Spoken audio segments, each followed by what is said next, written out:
സുഗമദേവി സീരിയലിന്റെ ഇന്നത്തെ എപ്പിസോഡ് റിവ്യൂയിലേക്ക് എല്ലാവർക്കും സ്വാഗതം.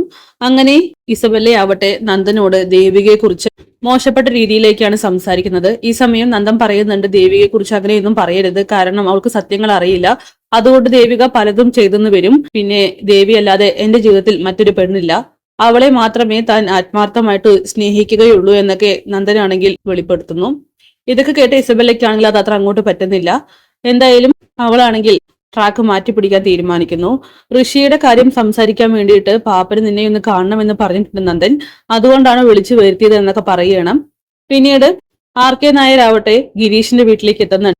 അവിടെ വെച്ച് ഗിരിയും സിദ്ധാർത്ഥനും ആർ.കെ. നായരും തമ്മിൽ വാക്കുതർക്കത്തിലാവുകയാണ്. എത്രയും പെട്ടെന്ന് ഈ സമരം പിൻവലിച്ചില്ലെങ്കിൽ ഉറപ്പായിട്ടും ജനിക്കാൻ പോകുന്ന കുഞ്ഞിന് തന്തയുണ്ടാവില്ല എന്നൊക്കെ പറഞ്ഞുകൊണ്ടാണ് അയാൾ അവിടെ നിന്ന് പോകുന്നത്. ഇതിലൊന്നും പതറരുത്, മറിച്ച് നന്നായി തന്നെ പോരാടണം എന്നൊക്കെ സിദ്ധാർത്ഥനാണെങ്കിൽ ഗിരീഷിനോട് പറയുന്നു. പക്ഷെ ഇതൊക്കെ കേട്ട് രജനിക്കാണെങ്കിൽ സഹിക്കാൻ കഴിയുന്നില്ല. അവളാണെങ്കിൽ കരയുന്നുണ്ട്. ഇതുപോലെയുള്ള പല വെല്ലുവിളികളും നേരിടേണ്ടി വരും. അത് രാഷ്ട്രീയത്തിൽ സർവ്വസാധാരണമാണ്. അതുകൊണ്ട് മോള് ഇതൊന്നും ആലോചിച്ച് വിഷമിക്കണ്ട എന്നൊക്കെ പറയുമ്പോൾ രജനിക്ക് അതൊന്നും അങ്ങോട്ട് അംഗീകരിക്കാൻ കഴിയുന്നില്ല. പിന്നീട് രജനി ആവട്ടെ ഗിരിയുടെ അമ്മയോടും പ്രഭാവതിയോടായിട്ട് പറയുന്നുണ്ട്, ഇതൊക്കെ ആ ദേവികയുടെ പണിയാണ്. അവളാണല്ലോ ഈ പ്ലാന്റിന് ഒപ്പുവെച്ചു കൊടുത്തത്. അവൾ ഒപ്പുവെച്ചു കൊടുത്ത ആ പ്ലാന്റ് പ്രവർത്തിക്കണമെന്ന് അവൾക്ക് നിർബന്ധമുണ്ട്. അതുകൊണ്ട് ആർ.കെ. നായരെ മനഃപൂർവ്വം അവൾ വിട്ടയച്ചതാണ് ഭീഷണിപ്പെടുത്താൻ വേണ്ടിയിട്ട്. ഗിരിയേട്ടൻ സമരം ചെയ്യരുത്, അത് അവളുടെ ആവശ്യമാണെന്നൊക്കെ പറയുമ്പോൾ അങ്ങനെയൊന്നുമില്ല, ദേവികയെ പഴിക്കണ്ട എന്നൊക്കെ പ്രഭാവതിയാണെങ്കിൽ പറയുന്നു.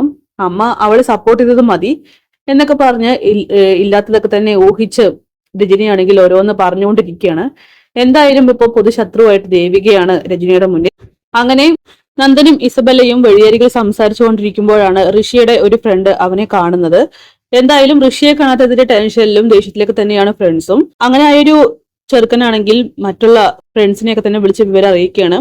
നമ്മുടെ ഋഷിയെ തട്ടിക്കൊണ്ടുപോയവൻ ഇവിടെ ഉണ്ടടാ, വാ അവനെ കൈയോടെ പിടിക്കണം, അവന് ചോദ്യം ചെയ്ത് ഋഷി എവിടെയാണെന്നുള്ള സത്യം മനസ്സിലാക്കണം എന്നൊക്കെ പറയുന്നു. അങ്ങനെ നന്ദൻ നിൽക്കുന്നിടത്തേക്ക് ഇസബെല്ലയും നന്ദനും സംസാരിച്ച് നിൽക്കുന്നിടത്തേക്ക് ഋഷിയുടെ കൂട്ടുകാരൊക്കെ തന്നെ വരികയാണ്. എന്നിട്ട് നന്ദനോട് ചോദിക്കുന്നുണ്ട്, എവിടെയാടാ ഞങ്ങളുടെ ഫ്രണ്ടിനെ കൊണ്ട് മറച്ചു വെച്ചിരിക്കുന്നത്, മര്യാദയ്ക്ക് സത്യം പറയുന്നു പറയുമ്പോൾ നന്ദനാണെങ്കിൽ അറിയില്ല എന്ന് പറയുകയാണ്. എന്തായാലും അവരുടെ കയ്യിൽ നിന്ന് നന്ദനാണെങ്കിൽ കണക്കിന് വാങ്ങി കൂട്ടുന്നുണ്ട്. ഇസബെല്ല തടയാൻ ശ്രമിക്കുന്നുണ്ടെങ്കിലും അത് നടക്കുന്നില്ല. പിന്നീട് അവന്മാരെല്ലാവരും ചേർന്ന് അതൊരു വീഡിയോ എടുക്കുകയാണ്. പെട്ടെന്ന് തന്നെ ദേവികയുടെ ഫോണിലേക്കും അയച്ചു കൊടുക്കുന്നുണ്ട്. ദേവികയാണെങ്കിൽ അത് കണ്ട് ആകെ പേടിച്ചു പോകുന്നു. ഇത്രയും പെട്ടെന്ന് നന്ദൻ എവിടെയാണെന്ന് അറിയണമെന്ന് പറഞ്ഞ് അവളാണെങ്കിൽ ഫോണിലേക്ക് വിളിക്കുന്നുണ്ടെങ്കിൽ നന്ദന്റെ ഫോൺ സ്വിച്ച് ഓഫ് ആണ്.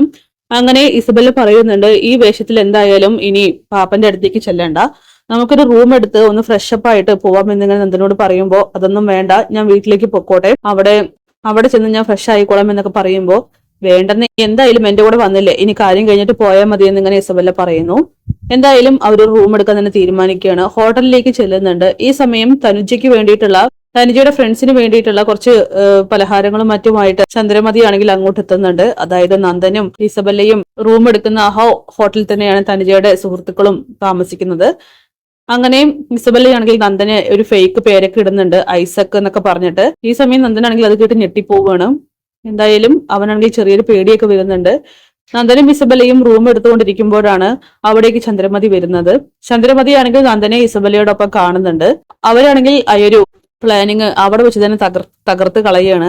നന്ദനെ ഇസബെല്ലയ്ക്കൊപ്പം വിടാതെ ചോദ്യങ്ങൾ ചോദിക്കുന്നുണ്ട് ചന്ദ്രമതി. ആരാ നന്ദ ഇവളോടൊപ്പം നീ എന്തിനാ വന്നതെന്നൊക്കെ ചോദിക്കുമ്പോൾ നന്ദനാണെങ്കിൽ ഉത്തരമില്ലാതെയാവുകയാണ്. തന്റെ ഫ്രണ്ടാണെന്നും ഒന്ന് ഫ്രഷപ്പ് ആവാൻ വേണ്ടി വന്നാണെന്നൊക്കെ പറയുമ്പോൾ, ഇന്ന് നിന്റെ ചേച്ചിയുടെ ഫംഗ്ഷൻ നടന്നുകൊണ്ടിരിക്കുകയല്ലേ, അവിടേക്ക് പോവാതെ ഇവളോടൊപ്പമാണോ നീ ഫ്രഷ് ആവാൻ വന്നിരിക്കുന്നതെന്നൊക്കെ ചോദിച്ചുകൊണ്ട് ചന്ദ്രമതി ആണെങ്കിൽ നന്ദനെ വഴക്ക് പറയുന്നുണ്ട്. എന്തായാലും അവിടെ നിന്ന് തിരികെ പോവുകയാണ് ഇസബെല്ലയും നന്ദനും. അങ്ങനെ കാര്യങ്ങളൊക്കെ പിന്നെ ചന്ദ്രമതി ദേവികയെ വിളിച്ചറിയിക്കുന്നുണ്ട്. ദേവികയാണെങ്കിൽ ഇതൊക്കെ കേട്ട് ആകെ നെഞ്ചുപൊട്ടി കരയുന്നുണ്ട്. അപ്പോൾ അതൊക്കെ കാണിച്ചുകൊണ്ടാണ് എപ്പിസോഡ് അവസാനിക്കുന്നത്. കാത്തിരിക്കാം കിളിയൻ എപ്പിസോഡ്സിനായിട്ട്. ബൈ.